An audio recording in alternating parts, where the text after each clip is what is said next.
Was there-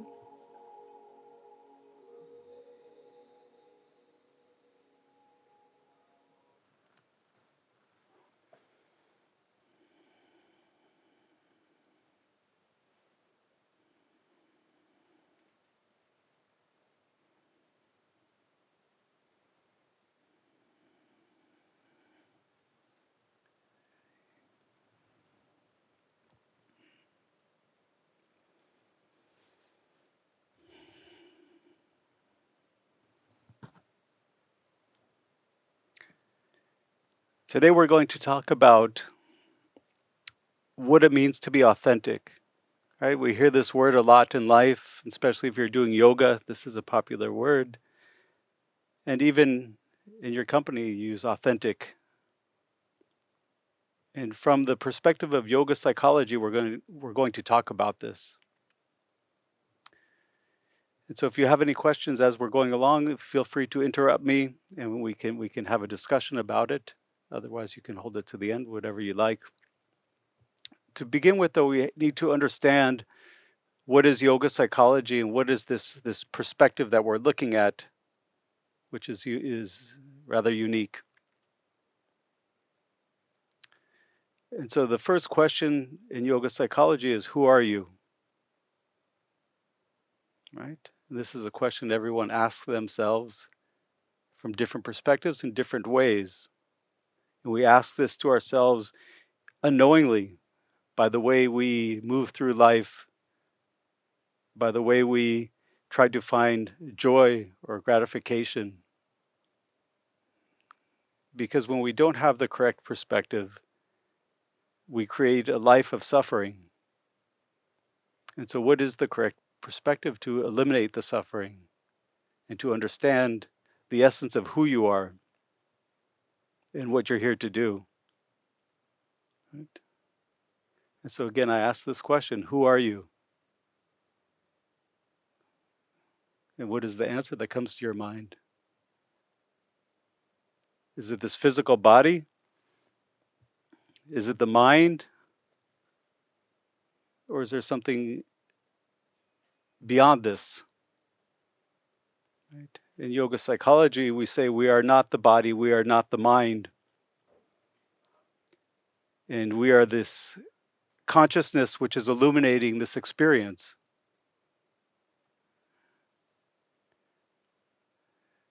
When we have this opposite view that we are the mind, that we are the body, we start to suffer because the mind and the body changes, right? We gain weight, we get wrinkles on the face, our hair turns different colors, and we start to desire to look a different way or to be a different way or to feel a different way. And this is what causes all suffering, is this desire for something else or this aversion from what you're experiencing. And so when we look beyond this, we say we are the consciousness that's illuminating this experience, and that we aren't this physical body and we aren't the mind, but we are this consciousness navigating this experience through this vehicle. And often, even in yoga, people understand this, but they only understand this in a very intellectual way because they read about it or they've been told this, and so they believe it. But they may even say that they know this. But if you look at their lives, you realize that they don't know this truly. They know it intellectually, but they don't know it experientially. And this is really the only way to know something is to experience it. Right? We could know something by what someone is telling us, what we read in a book, or what our clever minds can deduce. But in actuality, this is not true knowing. True knowing comes from this experience. And the way to experience ourselves beyond the mind and the body is through this idea of yoga psychology, of looking at life beyond the typical interaction we have through this physical body. And so then we go back to this question again, which is the main question of yoga. of life is, who are we? And so we are this, we say we are this consciousness that's being illuminated through this experience. But what does that mean? And we have to understand really where we come from. And where do we come from? Right? And so in yoga, we talk about the creator, this creator who has created this existence. And if we go down this path and we subscribe to this idea, who are we then but this creative manifestation of the creator? We are creativity in its essence, right? We are the creative manifestation of the creator. And what does creativity do? What does a painting do? What does some artwork do? What does creativity do? It communicates. It expresses itself, right? Creativity is an expression. And what is this expression? We can say it's a nice painting or a nice sculpture. But then there's many people who say, well, I can't paint and I can't sculpt, so I'm not very creative. And how can this be possible if you are creativity in its essence? If you are this creative manifestation of the creator, you are creativity. How can it be possible that you're not creative? That you are unable to express yourself? And so then we have to understand, what is creativity? Right?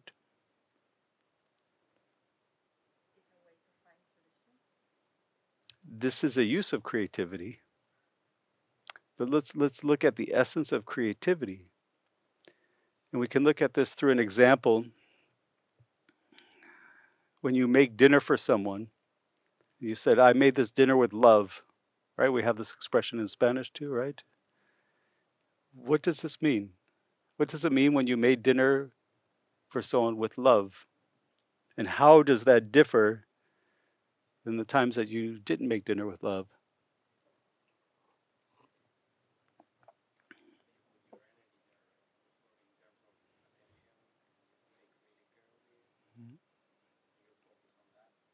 Right. So what are you focused on? This idea of energy, we're focused on how we feel inside, this internal experience, and how this affects our external experience, how we affect our environment through what we're feeling and we're experiencing.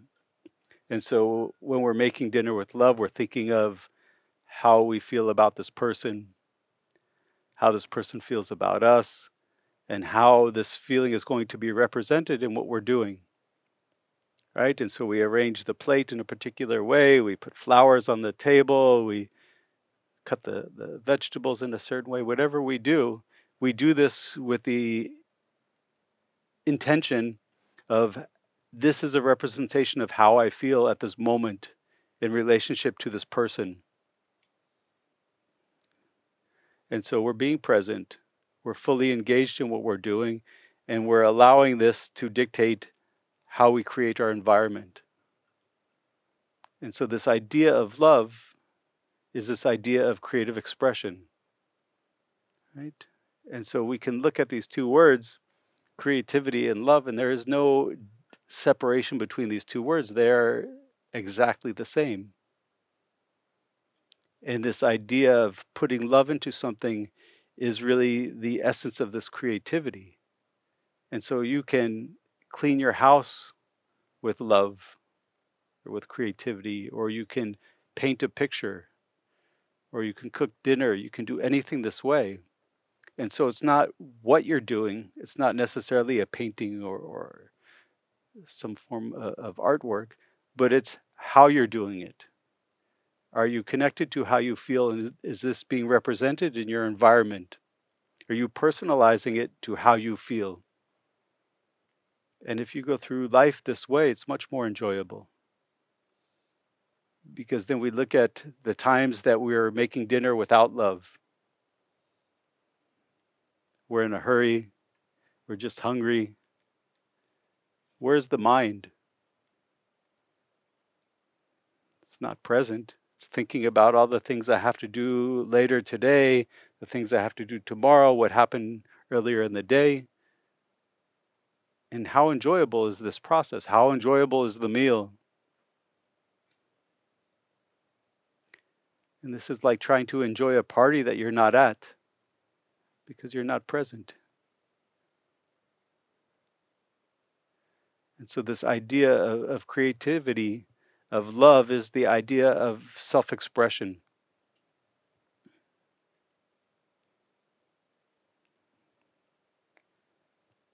And so, then the next step, once we understand this idea of self expression, is to look at what our form of self expression is and how do we manifest this.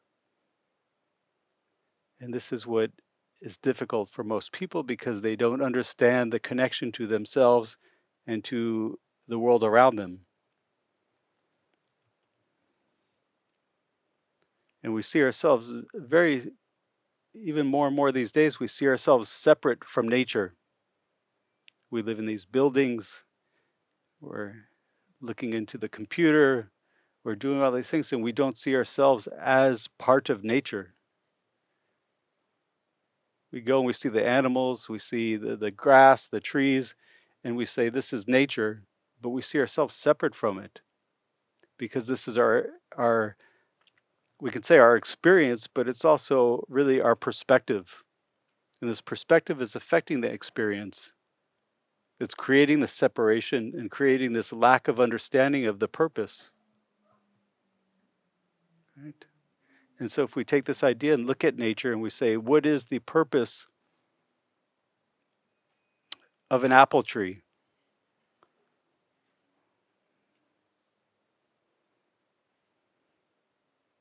What is the purpose of an apple tree?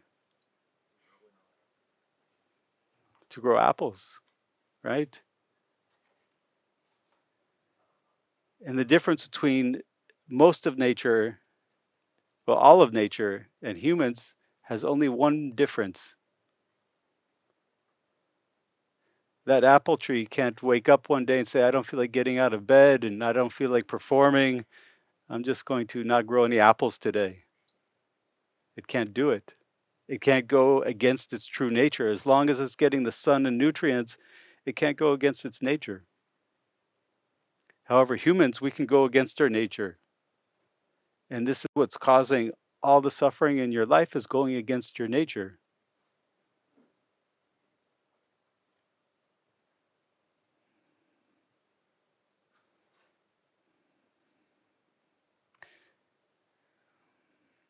You think about if you have a disagreement with someone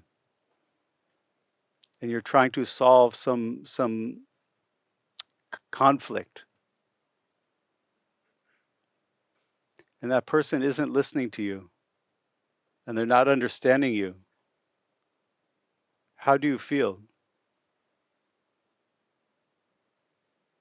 It's frustrating, right?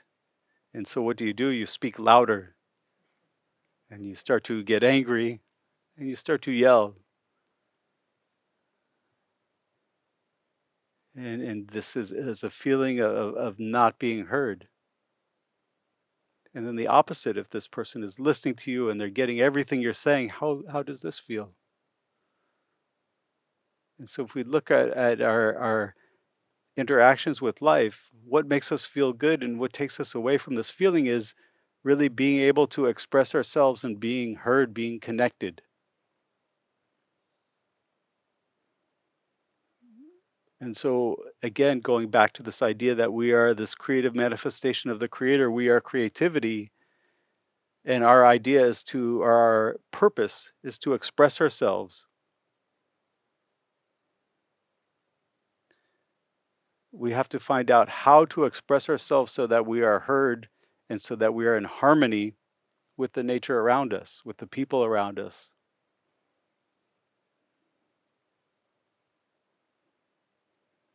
And what causes this to be out of balance? What is causing us to be disconnected?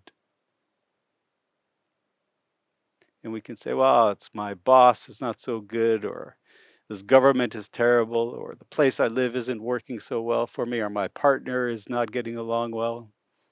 And so we look at all these external things, all these conflicts in life, and we say, this is the problem. If I had a different partner, if I had a different job, if I had a different government, I'd have no conflict.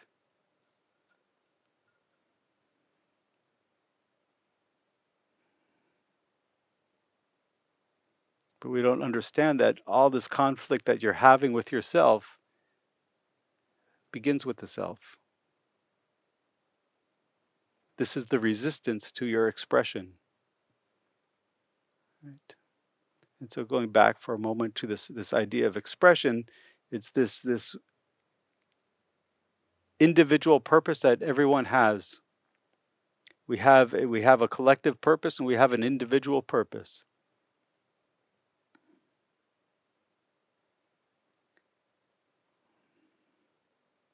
And we can say that this collective purpose is this harmony with nature,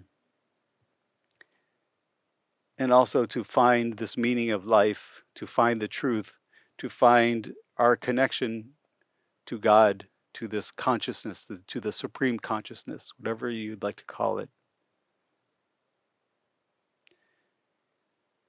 And so we have to try to figure out what is our purpose within the purpose of all the billions of people and all the millions of aspects of nature.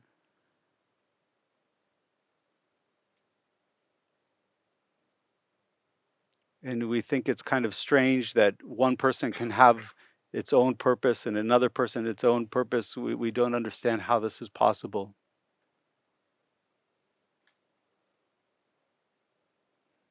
You know, there's an insect, a little mite, that attacks this bean plant. And when it attacks the bean plant sends out a signal, a chemical signal that attracts another mite to the plant that kills the first mite to protect the plant. And if you were to be able to speak to that second little mite that came to the plant and you asked them, why did you decide to come to the plant today? You'd probably say, I just thought about it and I felt like it and I just went. He didn't know that he was being called to the plant. If we see this in nature at one time, it's probably happening in other places in nature. Why are you attracted to particular experiences? And you say, well, it was my idea, my decision. And when we look very closely, we realize that most of your ideas and decisions are not yours. They're influenced by your habit patterns, right? Because in order to understand these habit patterns, we have to understand cause and effect. And most people don't understand cause and effect.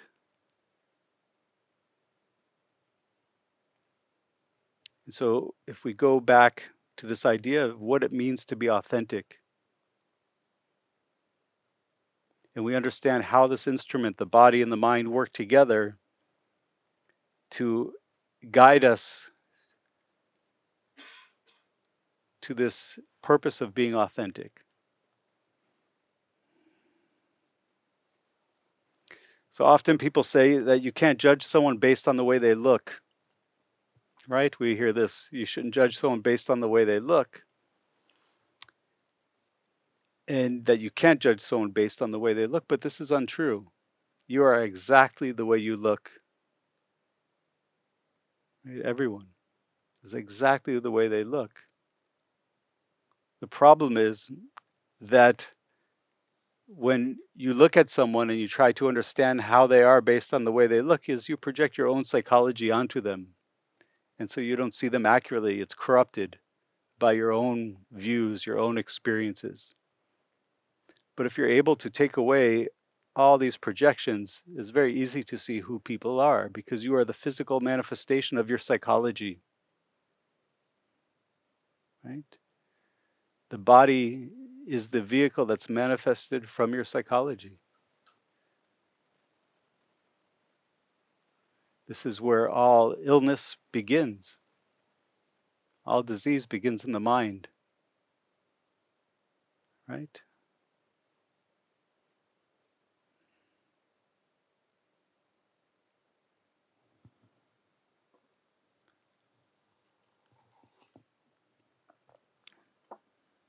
What happens when you get angry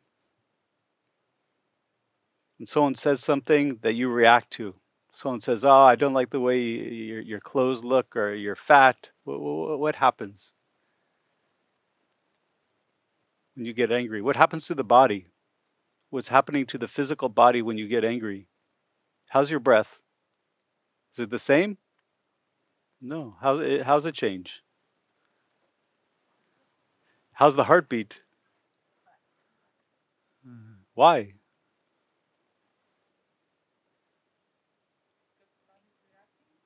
What's it reacting to?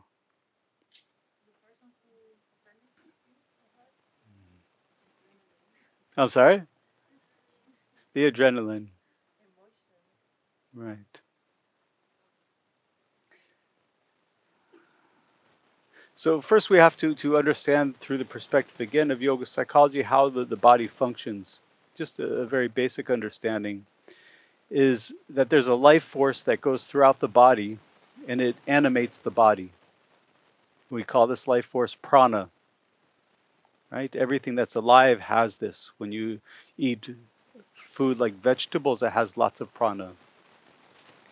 And so this prana is the energy that animates all the organs, all the body. When I go to pick something up, it's the energy that's sent to my muscles to flex. And in yoga, the better you can control this prana, the easier you can relax the body and relax the mind. But what the prana does is it circulates through the different channels of the body. There's 72,000 channels in the body, and it's circulating through these channels, and it's facilitating the movement of all the organs and of all the internal experience. And when you look at the body, we have to really understand what is this body. Right? We see this as flesh, as bones, as blood, but really, what is the body at its essence? It's a bunch of atoms being projected. It looks like a solid, but it's not solid. Just the same way as this floor looks solid, the walls look solid, nothing's really solid. It's a bunch of atoms being projected so fast that it appears to be a solid. And if these atoms are being projected so fast, that means that they're causing a vibration, they're causing a sensation. And so that means that in every millimeter of your body, right at this exact moment, there's a sensation happening. Can you feel them all? You feel the strong pleasures, the strong pains, the pain in the neck, the shoulders, the big pleasures, but you don't feel all the subtle vibrations that are happening throughout the body.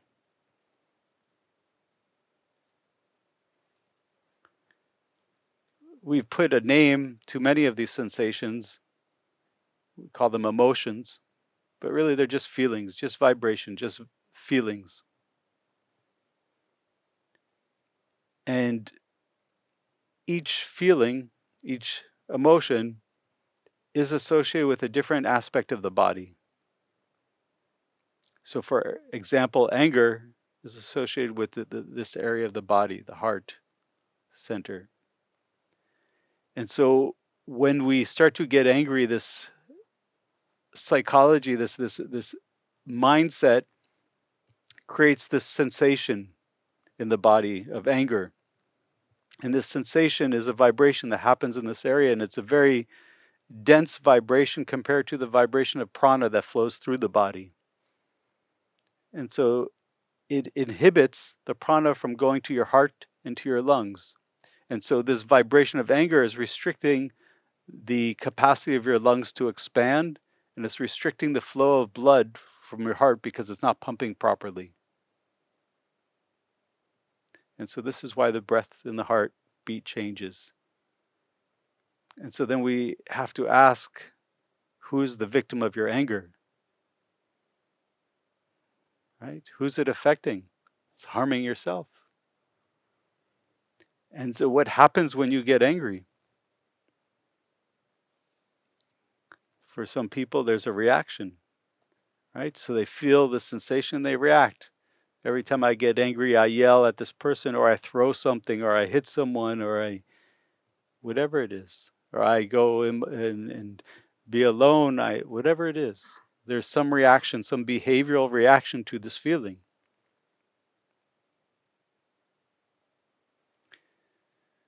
So now that if we look at this, it's a very simple, very coarse example, but we look at this example in other emotions, other feelings, and how is this affecting our behavior? How is this affecting the functioning of the body? And so if we look at the essence of this, is we perceive something from one of your senses, right? You see something, you hear something, you taste something, you smell something, or you think something, feel something, and the mind reacts to it.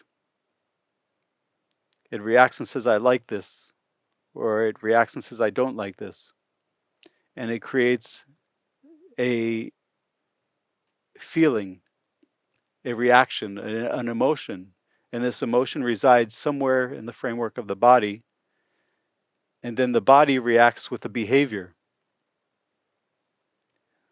This is your habit patterns. This is the resistance to your authenticity. Right?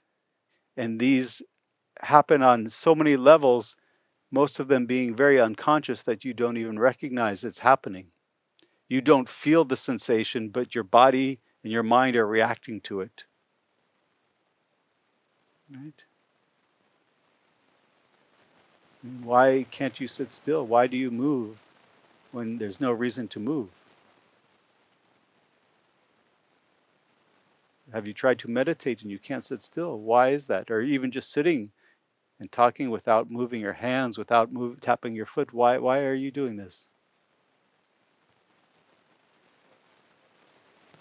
To escape. Because the vibration of movement is a very coarse vibration compared to the vibration of an unconscious thought that's coming up. And so what we do is we move to distract ourselves from hearing what's really happening. Right? Look at the extreme case of this, someone who's very neurotic. What do they have difficulty doing? How still can they be? How quiet can they be? It's very difficult. Why? Because they're trying to drown out all the things coming up from the unconscious. This is why we tap the foot, why we move all these things, is because we are unable to be at peace with all these vibrations. And we say, well, I don't feel them. The conscious mind doesn't, but the unconscious feels all of them and is reacting to them. And we react to them in many ways, by unnecessary movement, through eating when we're not hungry, drugs, alcohol. All these distractions are to change the sensations within the body because we don't like what they represent.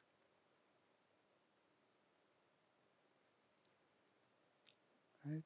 And so what we need to do is to learn how they are affecting your capacity to be authentic. Right? And we think about what it means to be authentic. What it means to reach your potential. Right? And what is your potential? What does it mean to reach your potential? We hear this a lot, right? Growing up, you need to reach your potential. You need to achieve. What is it? It's not what we think it is. It's not this finite point that once we achieve it, we're there and we've accomplished it. But what your potential is rather a condition. It's a condition where there is no more resistance to the self. There is no more response to all these sensations. That you're free, right? Because we think freedom is in movement. But really, freedom is in stillness. When you're able to be still and not respond to all the turmoil within the body, within the life, this is freedom. Freedom is in the stillness of not reacting, of acting through your authentic nature, through being able to connect to what you're doing, like we did when we were cooking dinner with love, but to do this in all of your life. But you can't, right? You can do this in these moments of life, but then in the other moments, the feelings are so strong you're reacting to them. The anxiety is taking you out of the present moment. The fear, the worry, the sadness, the anger, all these things are taking you out of the moment from being authentic. And then we look at it as this external problem.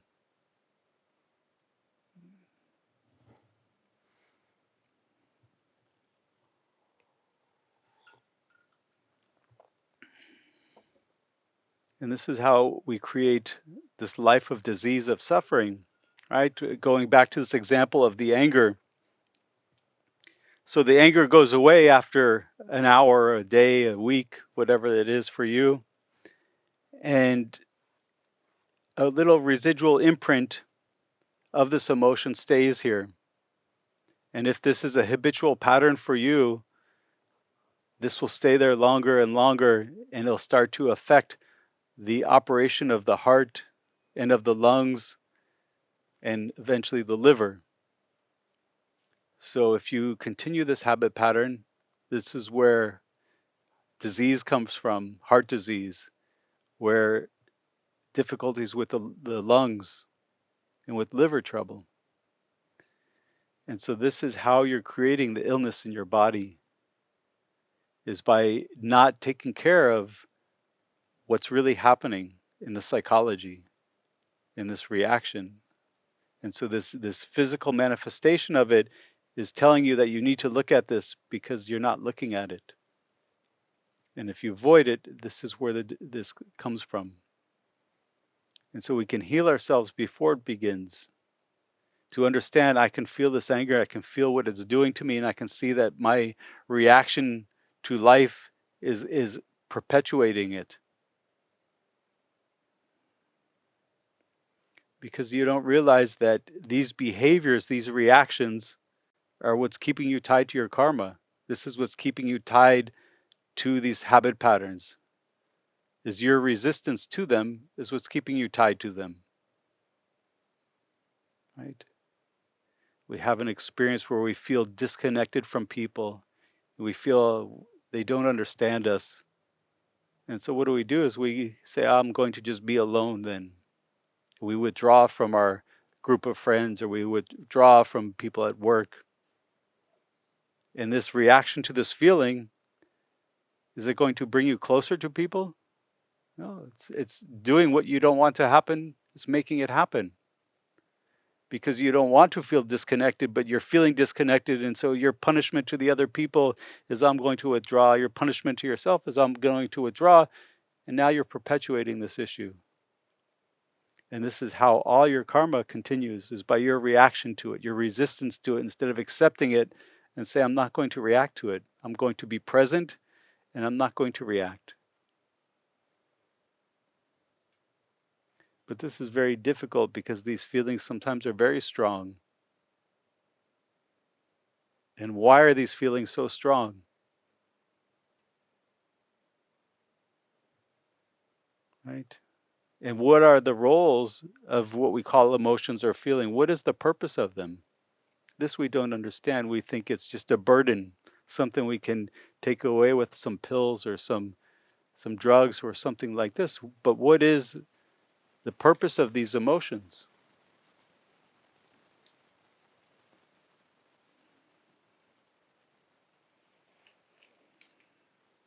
So now imagine that someone calls me fat. I know I'm not fat. I have no emotional reaction. I don't get angry. I don't get sad. I may think this person is strange. Why are they saying that? But I have no emotional reaction. But now let's imagine I'm not eating right. I'm not taking care of myself. I'm not exercising. Maybe I even weigh the same exact amount I weigh now, and someone calls me fat. How do I react? Maybe I'm a little hurt. Maybe I'm angry. Maybe I'm self-conscious.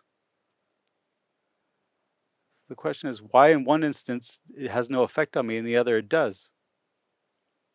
Was this person worse that said it one time than the other time? It has nothing to do with what the people are saying or doing. It has nothing to do with them. It has to do with how I feel about myself. How I feel about myself is how I react to the stimulus outside. Because it's the thing that's going to get me to look at something about myself. And so when you feel one of these emotions or these feelings very strongly, what it's saying is that there's something about you that you're not taking care of, that you're not looking at properly, and that you're judging. It has nothing to do with the external, has nothing to do, not that this person is a nice person or a good person. This is not important. What's important is my reaction, right? Because you can't control what people are saying or doing, and you shouldn't try to. But what you need to be aware of is your reaction to it. And why are you reacting? And we can say, well, I'm triggered. Or what are the words they're using? The safe spaces. I need a safe space. But really, it has nothing to do with the silliness. What it's about is that there's something about myself I'm looking at improperly, and I'm judging, and I'm saying, I don't like this aspect of myself. And we go back to this idea of self-expression and connecting to how we feel. And we can think about all these feelings that are happening within us, all this vibration, and our connection to it is what allows us to express ourselves, right? What do we call a creative block? Is a disconnection, a numbness. The opposite is this connection to ourselves. This is where creativity comes from, is the connection, not just the connection of emotions, but the connection to all the vibrations, because all these vibrations are just the manifestation in this form of God, of this expression. And the more we are connected to ourselves, the more we're able to express this infinite idea. And this is why your potential has no limits, because it's connecting to the infinite without resistance. And so when you're connecting and you're saying, oh, I don't like this aspect of myself, I want to hide this behind me. I don't like this about myself, I don't want to talk about it or think about it. What you're doing is you're taking away colors that can be used to paint your picture of life. So you're removing aspects of your creativity with all the self-judgment. You're removing your potential to express yourself. The deeper this connection you have with yourself, the more expressive you're able to be, the more creative you're able to be.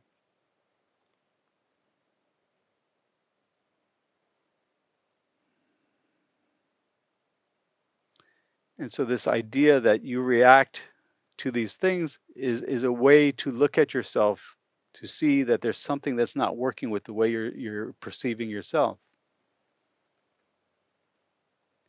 And so then we have to say, well, how do we fix this? How do we heal the self so that we're not reacting, that we're not corrupted by this feeling, this sensation, this emotion, this judgment?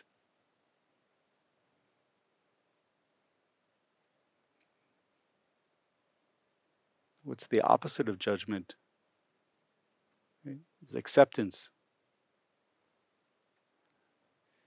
When we judge, we separate. When we accept, we embrace. And so acceptance creates the space for understanding. Right? When you judge something, you'll never understand it truly. It's impossible. And if you don't believe me, go look on TV and look at all this hate and this judgment, and their arguments are so illogical. They're so incorrect because they don't truly understand what they're talking about. But if you accept something, you bring yourself closer to it. You're able to see it from this neutral mind, right? We call in yoga shunya, which is the neutral space, the non-reactive space, where we see things without judgment. And so this is what's necessary to understand yourself. And so we can go back to this idea of what is the purpose of life, and it's to express yourself. And what is the real goal to the purpose to life is, in yogic terms, is self-realization, to realize the essence of yourself. And when we talk about self-realization, it's a very abstract idea, right? Realize yourself, go do it and come back. How do we begin? Where do we go?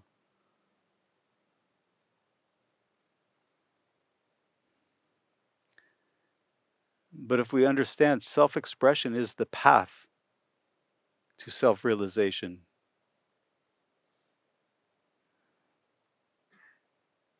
how is this possible, right? Think about anything you want to do. I want to build a table. I want to start a business. I want to do this at work. Whatever it is that you want to do. And what is preventing you from doing it?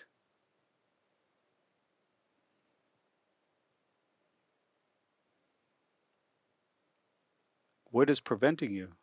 We say, oh, it's my boss or it's my partner, my family. No. It's something inside of you that you're not dealing with from expressing yourself without judgment.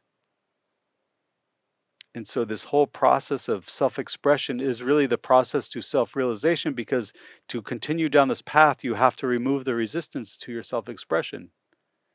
You have to remove the obstacles that are distracting your expression, that are obstructing your expression. And as you go down this path, you start to realize aspects of yourself. You start to remove these tendencies. You start to remove these reactions. And what's left? When there's no more habit patterns, there's no more karma, what is left? When all the vibrations of all these feelings and emotions are gone, what's left? But the self, the true self. And then we're able to see this self. And this direction, this path is the path of love. The more you realize yourself, the more love you express in everything you do. The kinder you are to people, the more attention you take to creating your surroundings in life, to creating your life, the more present you are.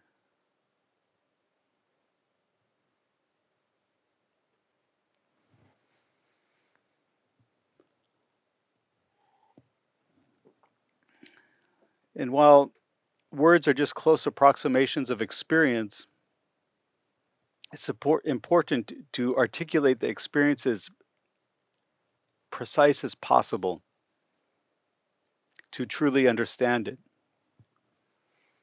An example of this is how people approach life, and they say, well, my life is not going good because I need more discipline. I have no discipline.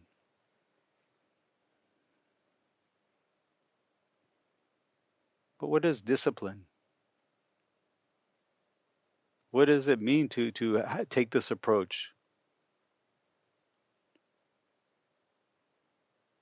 What is discipline? No one here's experienced it, or what? I'm sorry? Yeah, a little bit. But who's it controlling? Yeah. I'm sorry. So we can say it's both of these. So we can say what is it, but it's a conflict. Discipline is a conflict between one tendency and another tendency.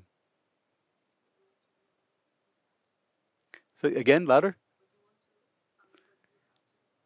Okay, this is what it appears to be. Exactly what you said. It appears to be, I have this one tendency and I want this tendency. But is this really what it is?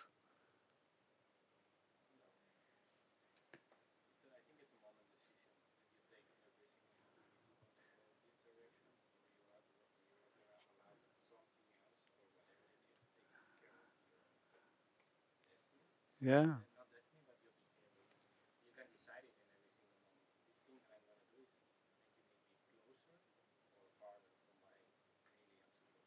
This is a closer definition, but let me pose the question. Have you ever needed discipline to do something that's bad for you? No. Why not? This seems like a very easy question. Why don't you need discipline to do something that's bad for you? Yet you need discipline to do things that are good for you. Doesn't that seem odd? The bad habits or the good ones? Is it yeah, again we go back to this idea of something I wanted to do, and I would say that your bad habits are not what you wanted to do, but what is the reaction from the psychological manifestation of them, right? Because it's not good for you. And so why do we need discipline for doing things that are good for us but not for things that are bad for us?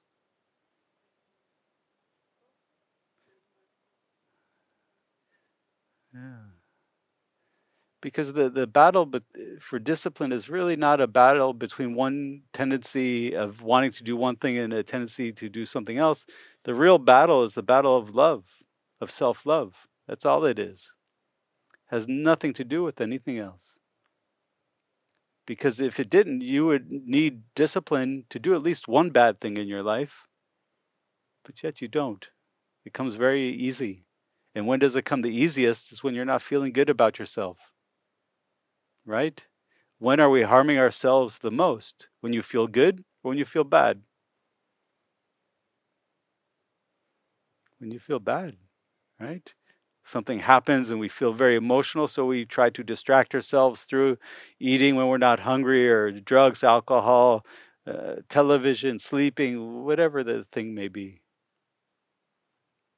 because we're trying to distract ourselves from this feeling of not liking ourselves because we don't feel good about ourselves.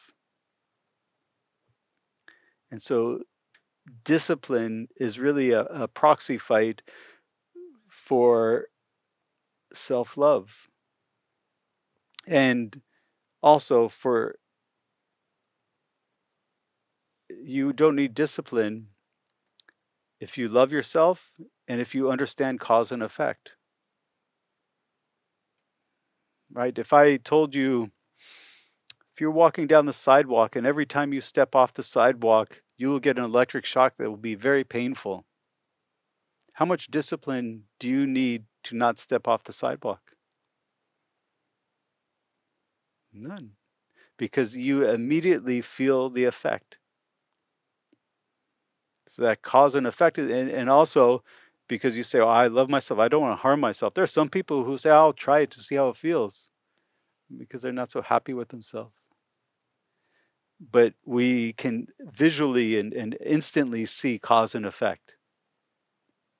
Yet I look around and I see people still drinking Coca-Cola or doing these things, and they don't realize they're harming themselves.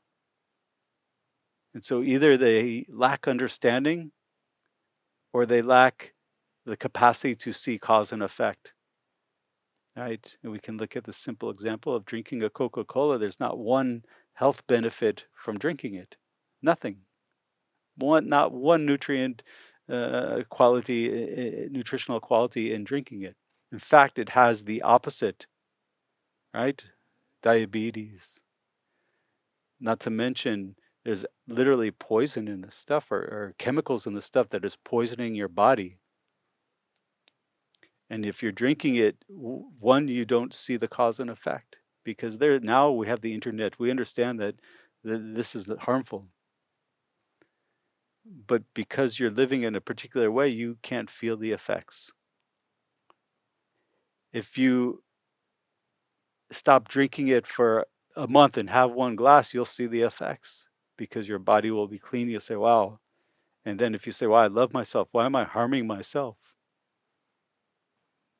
Why?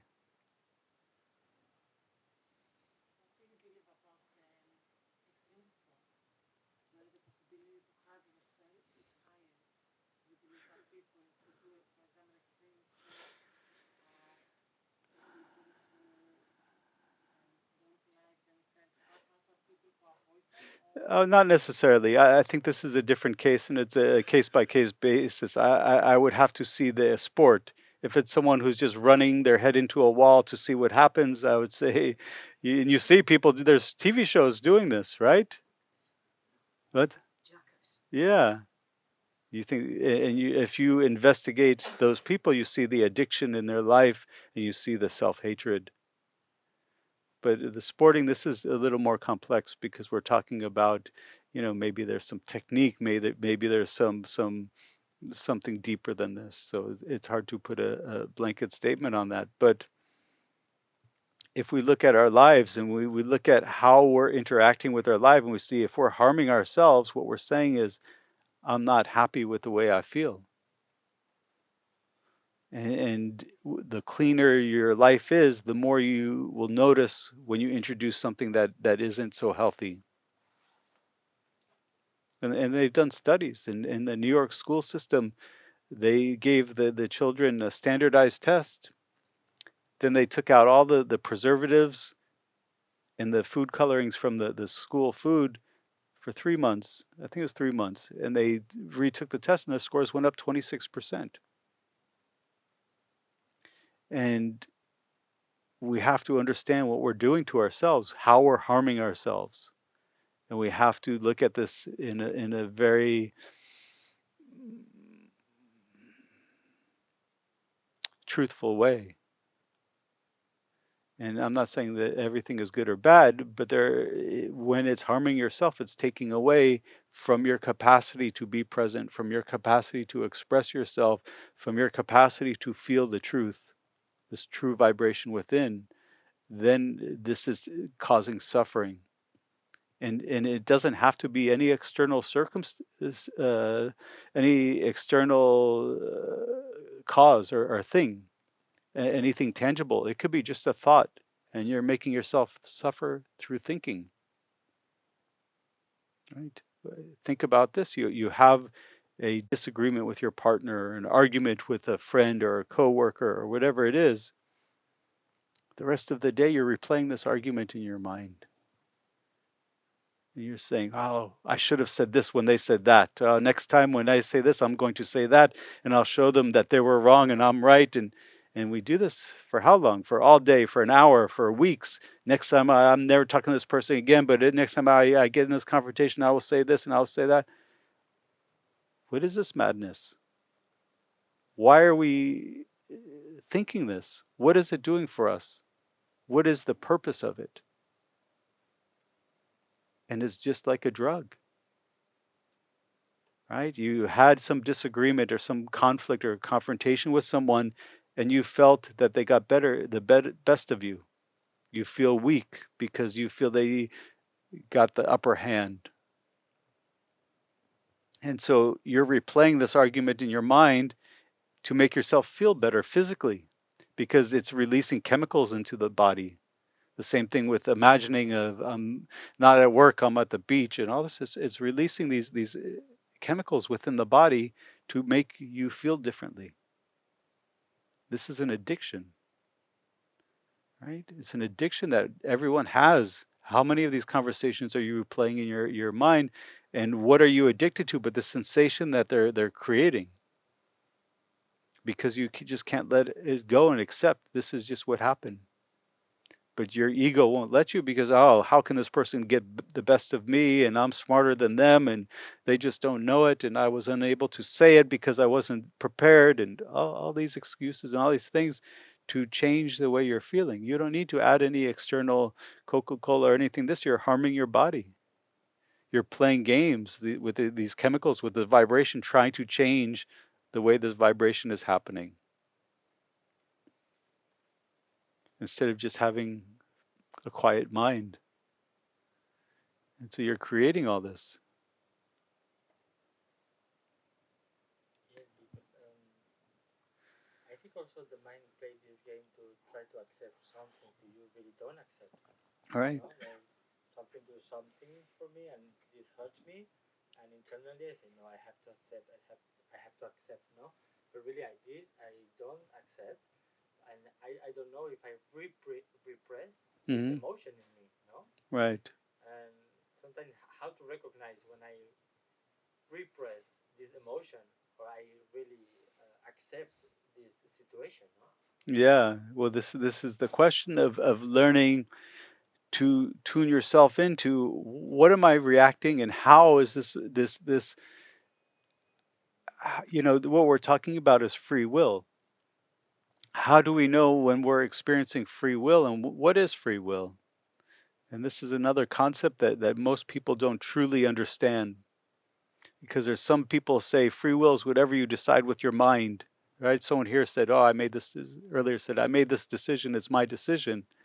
And I said, "Well, not all your decisions are yours." And then there's some people say you have no free will. You're the conditioned by the summation of all your experiences, and if you're even more spiritual, of your last lifetime's experiences and all these things. But they're both true and false at the same time. And free will is actually very something very easy to understand and to help illuminate these habit patterns, even though you don't recognize that they're habit patterns. And we go back to what is the purpose of life, is this self-expression. And what is your individual purpose is to find the most complete way to express yourself. That when you do it, you feel there's no other way I could have said this idea or expressed this idea.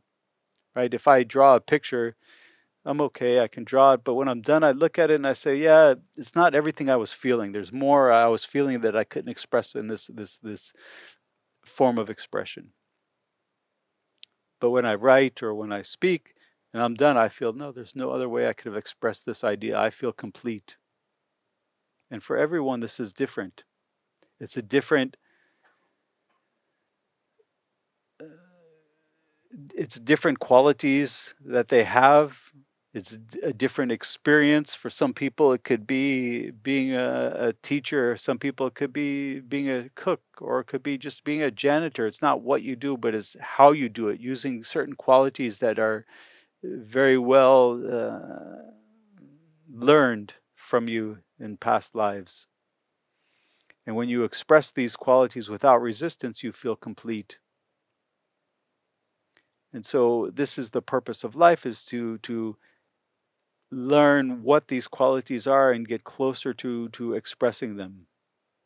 And going back to free will, then, what is free will? And most people are looking at free will from the perspective of either the mind or the body. And it's neither. Because like I began by saying, you are not the mind and you are not the body. And so this idea of free will, let's look at it from the perspective of your consciousness. And what is the consciousness here to do but to recognize itself, to express itself? And so when we look at free will from this perspective, we say anything that brings us closer to this is free will. Anything that doesn't is a distraction, is a habit.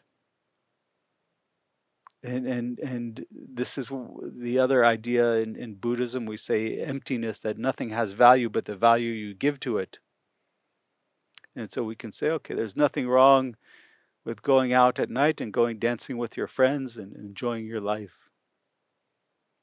right? And we could say, oh, it's free will. I made this decision. I decided to go out and go out and have a good time and meet my friends and do this.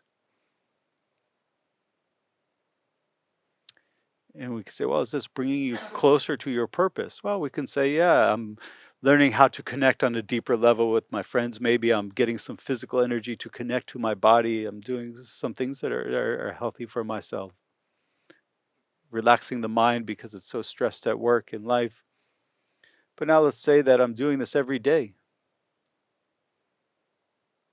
And I say, well, is this getting me closer to myself now? Or is it getting me further away? Because now I'm so distracted, I can't do the things I really should be doing. It's an avoidance now. So the one activity in one instance is something that's bringing me closer, but then in another, it's distracting me, it's getting in the way. And so we have to look at all these things in our life and say, is this getting me closer to being authentic, or is it taking me away from it? And if it's taking me away, this is not free will. It's some habit pattern, some reaction to something, whether it's the ego or some experience, and it's taking you away from recognizing your true self. Because the true self will not react to this. And so this is what you have to ask yourself. What I'm doing right now, is this bringing me closer to recognizing myself or to expressing myself more completely, or is it taking me away from this? And you'll see all the habit patterns that are taking you away. Eating when you're not hungry, or doing whatever it is that you're doing, you'll see that, why am I doing this now? What is good is this doing me? And if you look at all your behaviors this way, you'll start to see all the distractions in life. And the mind is very clever, it makes excuses. I don't feel like going to a yoga class today, or going to the gym. I don't feel like it because, oh, I had a hard day, or whatever the excuse the mind starts to make. Oh, you have this to do when you get home, and you have this to do. But they're just excuses that the mind creates to keep you distracted from doing these things, because you don't want to be present with this, right? Even people who are smoking cigarettes or biting their nails, what is this but a distraction from a feeling? It's a behavior that creates a vibration that is more is louder than the sensation of the feelings that you're experiencing. So it's suppressing them. This is what we call suppressing them. But this behavior is perpetuating the habit patterns. And so we have to look at what is the cure for all this illness, all this suffering, and it's just love. It's very simple, because it's happening right now in your life without you being aware of this, right? We arrive in the place in life that we feel we deserve. Think about that. And you may think, well, I deserve to have a big house and be rich. And this is what your conscious mind is saying, but your unconscious, that's reacting to all these habit patterns and all these self doubts and all this judgment, doesn't believe this. When we look at your life, all your decisions are what is showing how you feel about yourself. And when I talk about a successful life, it's not necessarily an economic thing. It can be, but it's really just the relationships in your life, or whatever you deem successful. In some aspects, you may feel, I deserve to have a good life in this realm, but in other realms, I don't deserve it. And you're doing this through your actions, through what you are tolerating. Right? And we look at an extreme example is imagine a woman who's being abused by her partner, and she continues to go back to him. And what does she say? "Why, he loves me and I love him." And but what is really going on there? What is the real dynamic of this experience? Is that at some point in this life or past lives, this woman had a traumatic experience which devalued her. And she continues to participate in this because she feels at some level she deserves it. And so she keeps going back. Because now imagine someone who had no trauma in their life and their partner tried to abuse them. What would that person react and say? "Whoa, I'm not participating in this. I'm out of here." They wouldn't care of how much this person loved them or how much I love them. It's over. And this person would not tolerate this. And so this is how we start to see in this very coarse example how what you tolerate is an indication or representation of how you feel about yourself. If you have a living situation or you have some situation in life that is not what you want, you have to understand you created it by your reactions to things and by what you tolerate. Right? You may think, "Oh, I deserve more money at work." And then you want to ask the boss for a raise and you're nervous. "I'm afraid I don't know what they're going to say," and you create all this emotion, and so it's very difficult for you. Maybe you don't even do it. Why? It's because you don't feel you deserve it.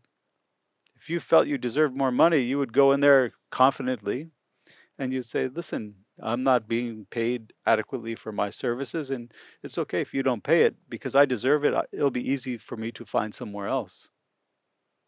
But because you don't really believe this, it's difficult. And you may be in a relationship and say, "Oh, the partner's better than the last partner and we get along okay and it's all right." What you're really saying is, "This is what I deserve. Oh, my living situation isn't so great, but it's okay. This is what I deserve." And whatever you accept is what you feel you deserve. Because I don't care how bad the job market is, if you felt you deserved a better job, you would find it. Or how difficult it is to find a partner, if you really believed you deserved a healthier relationship, you would find it. And so it has nothing to do with the external, it's all the internal. And we see this and you can see this in people who are famous, who become famous very fast, and then they wind up sabotaging their life through drugs and alcohol and lose all their money. And why are they doing this? Because they achieved the success so fast that they don't feel they deserved it. And so they have to find a way to balance this out. You see this with lottery winners. They always wind up going back to work because they lose all the money. They didn't earn it. They didn't believe they deserved it, so they didn't get it the right way. And so this is a thing you have to look at in your life is say, why am I at this point in life? What decisions have I made and what things have I accepted to be standing here right at this moment? And then to say, I deserve better. And then to make or to take the actions that dictate this. Because right now what you're doing is you're reacting to all the feelings, and all the feelings are telling you you don't deserve this. And you're unable to separate yourself from these vibrations, from these feelings, because you think, if I feel something, this is me, I have to react to it. Right? If I'm reacting to the sensation because it's so strong, what you're doing is you're identifying with something that's false, something that's not you. And you're saying, this is me.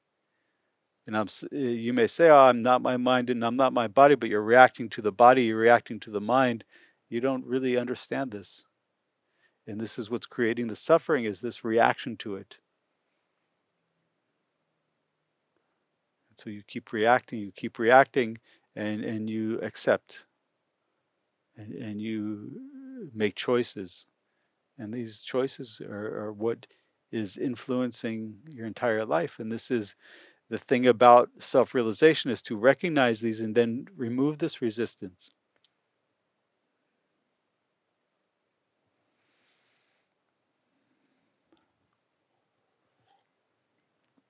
So often what people do is they start to say, well, when I feel better about myself, then I'll take this action. Then I start to do this. When I feel better about myself, and they wait for the feelings in the body to change for the action to then change.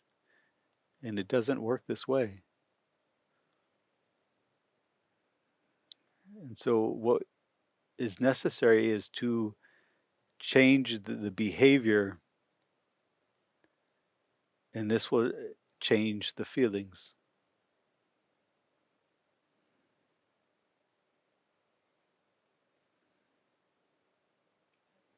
Yes. Is it always the solution to change jobs or partners or friends?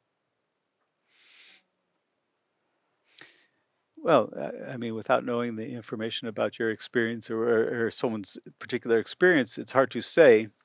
But what I'm saying is, what is what would everyone consider a successful relationship? When you're fulfilled and happy? Right.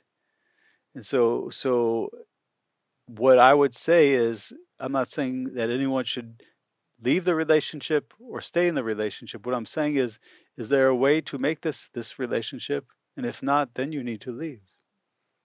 But if there is no way to change this, and you're in there, and that partner is not changing, what are you doing? Right. I mean, I've met people who are in a marriage for 30, 40 years, and 20 years of it, they hated it, and they didn't leave. And so, why can you make it better? Oh, this person is an alcoholic, or this person has some trouble and they don't want to do anything. And then the question is, why are you staying? It's because that person feels they deserve to suffer in this instance, in this situation. So it just depends on what is causing the situation, and how to, maybe you're the cause of the imbalance in the relationship because you're not expressing how you truly feel. You're withdrawing in the relationship. You're not being present. And maybe it would be healed, this relationship, if you just opened up and became more vulnerable. So it just depends. But it's what is causing this, and what decisions did I make to get here, and what am I tolerating? And so this is not just the toleration of what other people are doing, but what you are also doing. What are we tolerating from ourselves? How often do you feel that there's more that I could be doing, yet I'm not doing it? I'm finding ways to distract myself. I'm tolerating myself, not really fighting for what I want in life. I mean, how often, I used to work in the corporate world, and when I left, I remember the day everyone's, oh, I wish I could do what you're doing, and why can't you? I have this responsibility, I have this. I don't. Why can't you make this decision for yourself? Is because they don't feel they deserve it in some way. They feel that they deserve this image. And often we're conditioned by the culture, by all different things. And so it becomes even more difficult to break out of it because we don't know how to perceive ourselves differently. Right? And when we talk about this, what we're really talking about is self-perception, because your life is hindered by your self-express or your self-perception. You look into the mirror and you see yourself a particular way. I'm too short, I'm not smart, whatever it is that you perceive yourself, and then you behave based on this perception, right? Based on the feelings that this perception creates. And so what we're talking about in change, we're just talking about a change of perception. And this is why all these ideas of all your suffering can be changed overnight. There's no long process. The long process comes is when you identify with these feelings so strongly that you have difficulty letting go of them. You know, all this idea of who you think you are is preventing you from seeing who you are. And the less of a grip you have on these ideas of who you are or who you think you are, the more open you'll be to see who you really are. But your ego won't allow this because it has too much fear, it has too tight of a grip.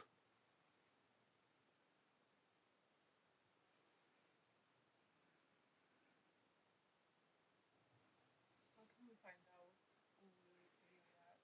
This this whole process I'm telling you is to find something you want to do that you feel a way to express yourself, and look at what the obstacles are. And one by one remove these obstacles, and what's left. And these obstacles are the resistance. And what's left after this resistance? Who's left? And this is how you figure out who you are, is what is remaining after all these resistance is gone.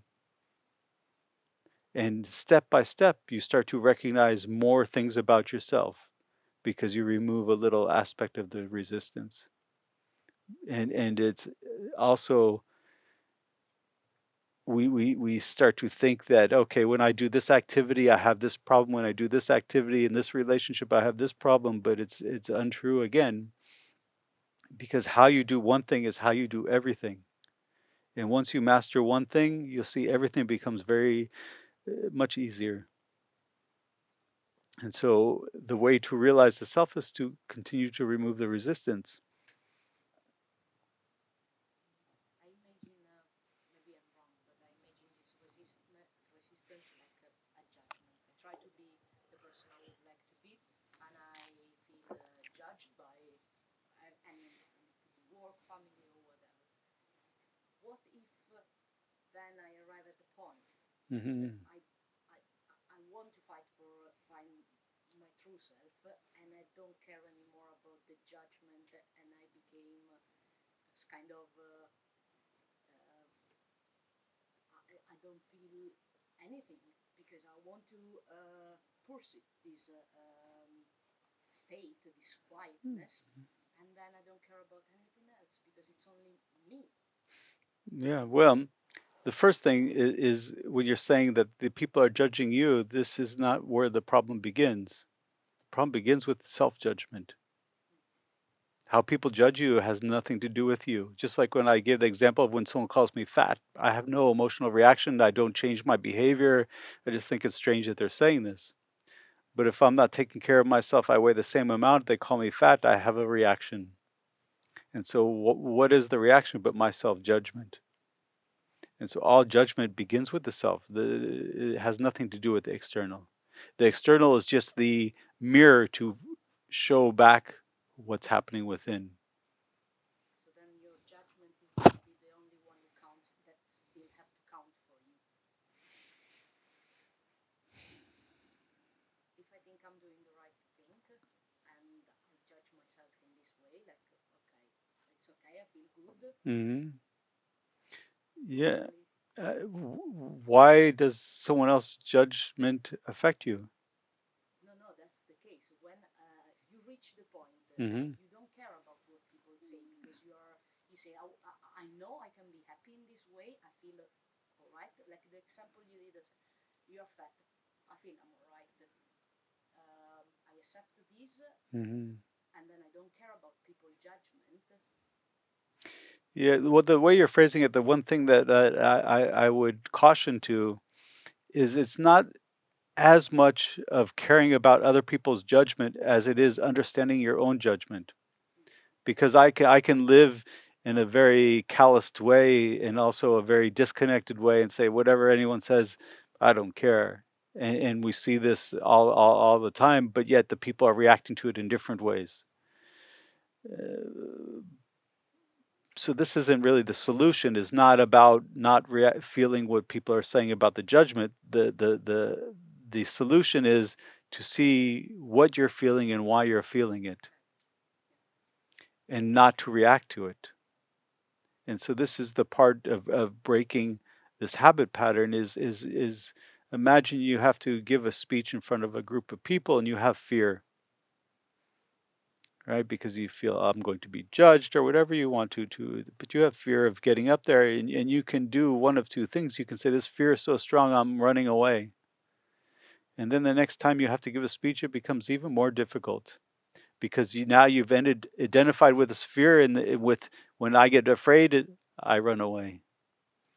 But now let's imagine you have this fear and you say, okay, I have the fear and there's nothing wrong with the fear. I can feel it in my stomach. I feel it in my throat. There's nothing wrong with it. I accept it. However, I'm not going to react to it. I'm not going to let it take me away from getting up and speaking in front of people. So I'm going to go and I'm going to get up and I'm going to speak. Even if I feel the fear, I'm going to continue. And it may go poorly, it may go good, but now I've loosened the grip of this fear. And what have I loosened the grip to is this identification with the fear. And the next time that identification is a little easier to not react to. And this is how you break, well, this is how most people break this identification is by not reacting to the feeling that's causing a particular behavior. So I can have this feeling of anger, but I'm not going to yell at this person. I'm not going to react. I'm just going to be nice and calm, and I can feel it in my chest. I feel my heart beating. I feel this, and I'm not resisting it. I'm allowing myself. There's nothing wrong with feeling anger. Nothing. And I'm going to feel it, and then I'm going to try to understand, what is this feeling trying to get me to do or not do? Well, the impulse from this feeling is to yell at this person or to be angry or to hit this person, whatever it is. Okay, now with the mind, what is the right thing to do? Well, the right thing to do is to just be kind. This person is ignorant. They don't know what they're saying. It's okay. Have love for them. And then behave this way. And so the first thing is to identify the feeling, then identify what this feeling is causing you to want to do or not do. And then with the mind, what is the right thing to do? And it becomes very simple if you can look at everything this way. Then every decision in your life becomes very easy and you're fully connected to it emotionally and mentally. Because what is its opposite? The opposite is to be impulsive and to react with the emotion. And how balanced of a life do you have if you do this? Or repress it, or to then use just the mind without the connection to the emotions, and it becomes an intellectual exercise that you're disconnected from the decision and you're very cold and not connected to. And so the right thing to do is to learn how to use the mind and the emotions together, the mind and the heart, to say, I feel this, and this feeling is causing me to want to do this or not do this. And then with the mind, what is the right thing to do? And then you do this. And this loosens this identification. This is true understanding of, I'm not this mind and not this body, because all these emotions come and go. And you have to just let go of them and not identify with them. So then it's about acting and not reacting. Exactly. Is to learn to act from the position of love. Right? What did I say is that your whole purpose in life is to express creativity, express love. And if you can't do that, there is some resistance within yourself, not externally. Right? All right. So I think we're finishing up, right? We have any, I'll take any questions if anyone has any other questions. No? Okay. Thank you. Thank you.